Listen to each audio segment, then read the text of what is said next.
चुनाव कराना चाहिए? चुनाव होना ही चाहिए। और अब आपको सीधी तस्वीरें अयोध्या की दिखाते हैं। सीएम योगी आदित्यनाथ मंच पर इस वक्त मौजूद हैं। गंगे मैया की जय, गंगे मैया की जय, सरयू मैया की जय, सरयू मैया की जय, जय श्री राम, जय जय श्री राम, श्री राम सत्संग भवन आज के इस उद्घाटन कार्यक्रम में यहाँ पर हम सबको आशीर्वाद प्रदान करने के लिए उपस्थित इस पूरे कार्यक्रम के आयोजक भी और जिनकी कृपा से यह सत्संग भवन बना है, श्री राम जन्मभूमि तीर्थ क्षेत्र विकास क्षेत्र के अध्यक्ष पूज्य महंत नृत्य गोपाल दास जी महाराज,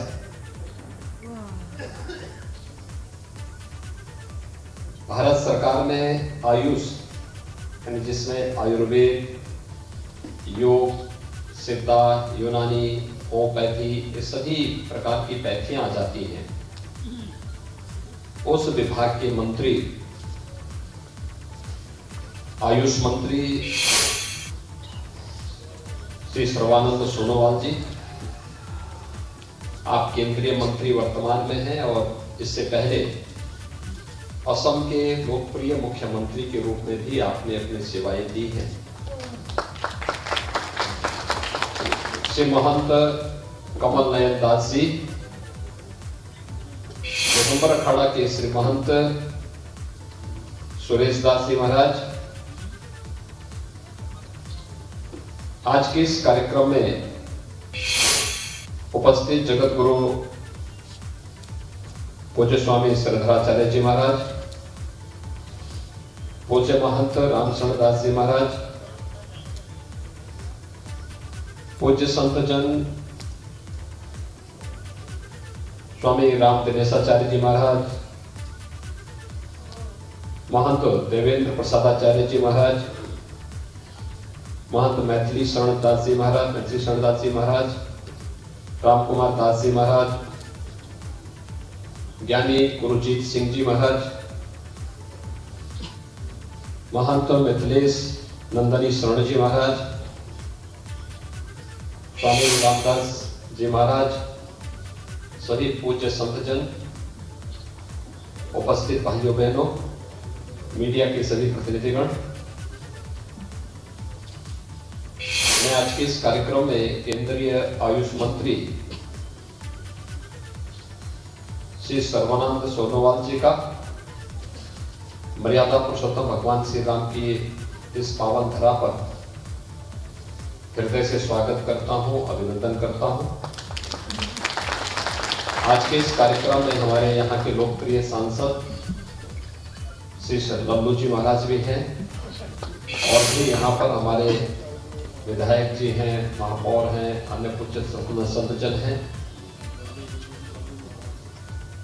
इन सभी जनप्रतिनिधियों के सार्थक प्रयास से और प्रधानमंत्री मोदी जी के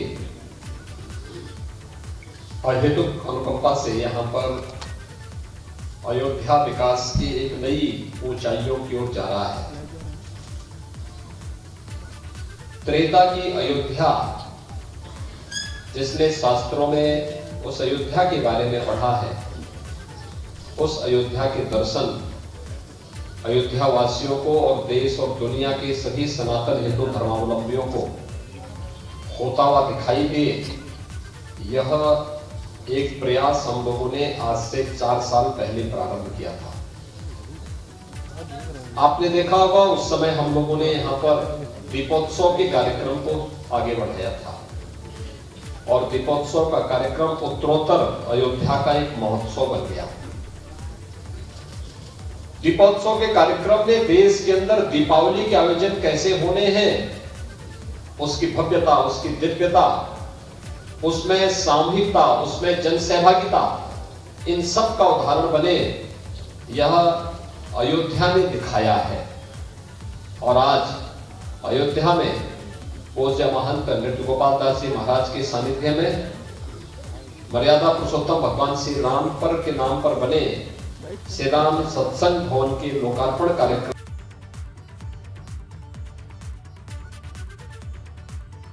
में भी, पूज्य महाराज जी के जन्मोत्सव के कार्यक्रम में भी, दिगंबर अखाड़ा में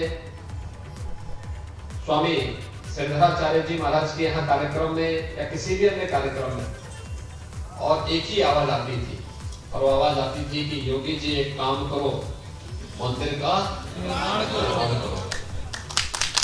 हम लोगों ने जो कहा तो करके दिखाया ना, क्यों किसी को कोई संदेह है?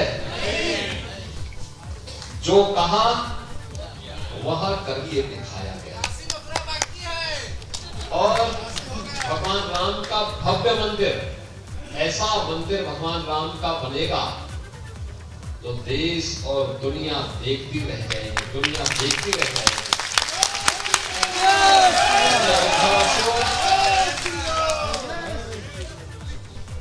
अपने आप को गौरवशाली मानिए, अपने को धन्य समझिए कि भगवान की इस पावन धरा पर जन्म लेने का सौभाग्य हम सबको प्राप्त हुआ है, और श्री राम जन्मभूमि के लिए, अयोध्या के लिए कुछ करने का अवसर जब भी किसी को प्राप्त हो तो बड़ी खुशी के साथ उसको अपना योगदान देना चाहिए, क्योंकि जन्म और जीवन का यही सार्थकता है।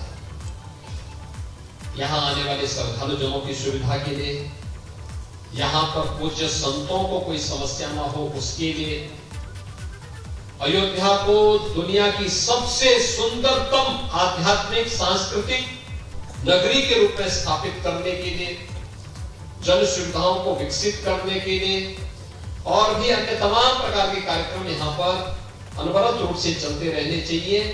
और मैं विश्वास के साथ कह सकता हूं कि श्री मणिराम दास सावनी के माध्यम से पूज्य महंत नृत्य गोपाल दास जी महाराज के मार्गदर्शन में, उनके सानिध्य में बना यह श्री राम सत्संग भवन श्रद्धालुजनों को अनेक प्रकार की सुविधाएं प्रदान करने का एक माध्यम बन पाएगा, बनेगा।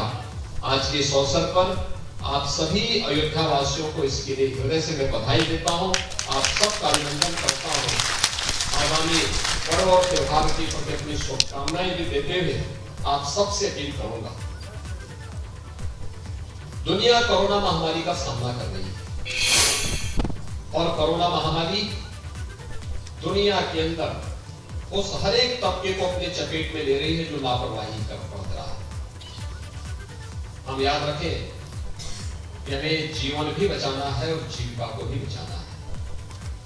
जीवन और जीविका को बचाने के इस अभियान के क्रम में हम सबका दायित्व बनता है कि हम सभी लोग मिलकर के कोरोना प्रोटोकॉल का जो नियम बनाया गया है, 2 गज की दूरी, मास्क है जरूरी। कितने लोगों ने वैक्सीन लिया है? यहाँ पर वैक्सीन कितने लोगों ने लिया है?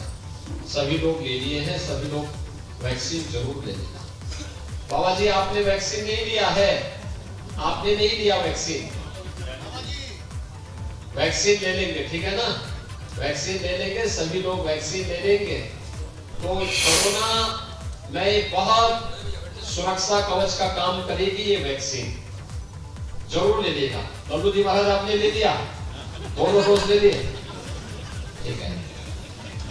इसलिए सभी लोग वैक्सीन लेंगे, और वैक्सीन लेकर के आपकी तरह पे आगे पत्रकार भी हो गए लल्लू जी की तरह से।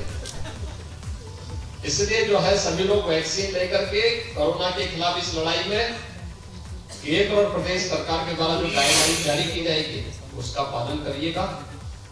निश्चित ही हम कोरोना महामारी को पूरी तरह समाप्त करेंगे, कोरोना हारेगा और देश जीतेगा। इस लक्ष्य के साथ हमें कार्य करना होगा। मैं एक बार फिर से श्री राम सत्संग भवन के लोकार्पण कार्यक्रम में मणिराम दास सावनी से जुड़े हुए सभी भक्तों को, सभी अनुयायियों को हृदय से बधाई देता हूं और विश्वास व्यक्त करता हूं कि अयोध्या को दुनिया की सुंदरतम नगरी के रूप में स्थापित करने के लिए आप सब अपना योगदान देंगे। आप सबके प्रति मेरी शुभकामनाएं। जय जय श्री राम। बारंबार